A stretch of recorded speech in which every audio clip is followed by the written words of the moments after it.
आपल्या शरीरातल्या प्रत्येक पेशीसमोर सतत एक प्रश्न असतो. स्वतःची अगदी हुबेहूब नक्कल करायची की काहीतरी एकदम नवीन वेगळं तयार करायचं? आणि ह्याच दोन गरजांसाठी आपल्या जीवनाकडे दोन जबरदस्त प्लॅन्स आहेत. आज आपण तेच प्लॅन्स सोप्या भाषेत समजून घेणार आहोत. हाच तो सगळ्यात महत्त्वाचा प्रश्न आहे, नाही का? म्हणजे एका बाजूला शरीराला वाढायचंय, जखमा भरायच्या आहेत, त्यासाठी तंतोतंत सारख्या पेशी हव्यात, आणि दुसऱ्या बाजूला पुढच्या पिढीमध्ये काहीतरी नवीन, काहीतरी वेगळं निर्माण करायचंय. निसर्गाकडे यासाठी दोन भन्नाट उत्तर आहेत. एक आहे मायटॉसिस आणि दुसरं आहे मायोसिस. चला तर मग आधी पहिल्या उत्तराकडे वळूया, मायटॉसिस. याला आपण आपल्या शरीराचं एक सुपर ॲक्युरेट फोटोकॉपी मशीन म्हणू शकतो.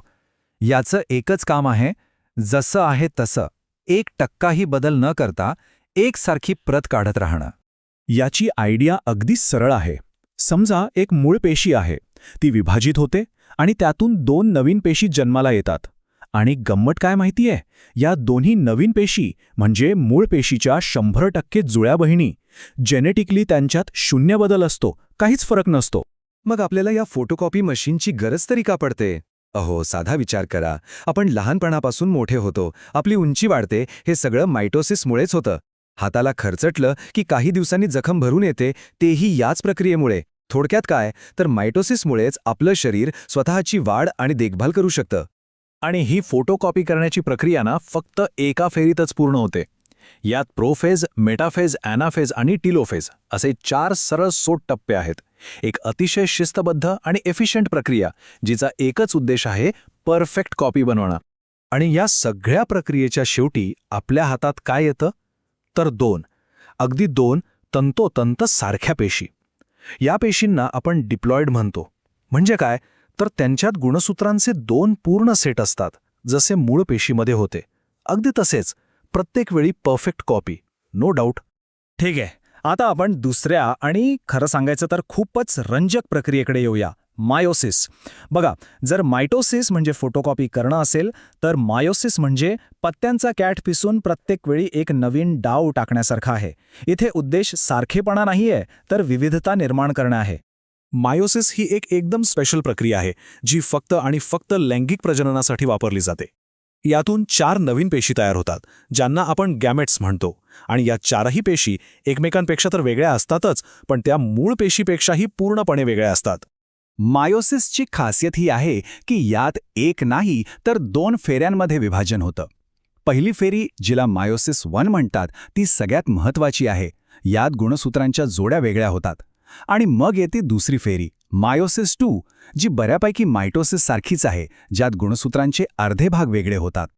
पण मायोसिसमधला खरा गेम चेंजर कोण असेल, तर तो आहे क्रॉसिंग ओव्हर. पहिल्या फेरीमध्ये काय होतं, तर गुणसूत्रांच्या जोड्या चक्क एकमेकांचे काही भाग अदलाबदल करतात. आणि यामुळेच प्रत्येक गॅमेटमध्ये जनुकांचं एक असं युनिक कॉम्बिनेशन तयार होतं, जे याआधी कधीच अस्तित्वात नव्हतं. हेच आहे जनुकीय विविधतेचं खरं इंजिन. आणि या 2 फेऱ्यांच्या प्रक्रियेनंतर फायनल रिझल्ट काय, तर 4 पूर्णपणे युनिक हॅप्लॉइड पेशी. हॅप्लॉइड म्हणजे काय, तर त्यांच्यात गुणसूत्रांचा फक्त एकच सेट असतो, जो मूळ पेशीच्या बरोबर अर्धा असतो. बरं, आतापर्यंत आपण दोन्ही प्रक्रिया वेगवेगळ्या पाहिल्या. आता वेळ आहे त्यांना समोरासमोर उभं करण्याची, म्हणजे त्यांच्यातला मुख्य फरक अगदी स्पष्ट होईल. यामुळे या दोन्ही प्रक्रियांचं वेगळेपण एकदम क्रिस्टल क्लिअर होईल. एक आहे टिकून राहण्यासाठी, तर दुसरी आहे बदल घडवण्यासाठी. चला बघूया कसं ते. हा तक्ता बघा, सगळं चित्र अगदी स्पष्ट करतो. मायटोसिसचा उद्देश काय, वाढ आणि दुरुस्ती. तर मायोसिसचा लैंगिक प्रजनन. मायटोसिसमध्ये एका विभाजनानंतर मिळतात 2 सेम टू सेम पेशी, तर मायोसिसमध्ये 2 विभाजनानंतर मिळतात 4, पण 4ही एकमेकांपेक्षा वेगळ्या पेशी. आणि सगळ्यात मोठा म्हणजे कळीचा मुद्दा, मायोसिस गुणसूत्रांची संख्या कायम ठेवते, तर मायोसिस ती थेट अर्धी करते. आणि या सगळ्याचं मूळ कारण आहे क्रॉसिंग ओव्हर, जे फक्त आणि फक्त मायोसिसमध्येच आपल्याला पाहायला मिळतं. या दोन्ही प्रक्रियांमध्ये एक खूप सूक्ष्म पण अत्यंत महत्त्वाचा फरक आहे. तो म्हणजे ॲनाफेज या टप्प्यात नेमकं काय वेगळं होतं. मायटोसिसमध्ये एकाच गुणसूत्राचे 2 भाग म्हणजे सिस्टर क्रोमॅटिड्स एकमेकांपासून वेगळे होतात. पण मायोसिसच्या पहिल्या फेरीत असं होत नाही. तिथे 2 वेगळ्या गुणसूत्रांची पूर्ण जोडीच वेगळी होते. हाच तो छोटासा फरक आहे जो अंतिम निकालात एवढा मोठा बदल घडवून आणतो. तर मग या सगळ्या विश्लेषणाचा सार काय? मायटोसिस आणि मायोसिस या केवळ पेशी विभाजनाच्या प्रक्रिया नाहीत, तर त्या जीवनाच्या 2 मूलभूत गरजा पूर्ण करतात. एक आहे सातत्य आणि दुसरी आहे विविधता. सोप्या भाषेत सांगायचं झालं तर मायटोसिसमुळे आपलं शरीर आज जसं आहे तसं टिकून राहतं, ते स्थिर राहतं. याउलट मायोसिसमुळे प्रत्येक पिढीमध्ये नवीन शक्यता, नवीन कॉम्बिनेशन्स निर्माण होतात, ज्यामुळे संपूर्ण प्रजाती बदलत्या परिस्थितीला तोंड देण्यासाठी अधिक सक्षम बनते.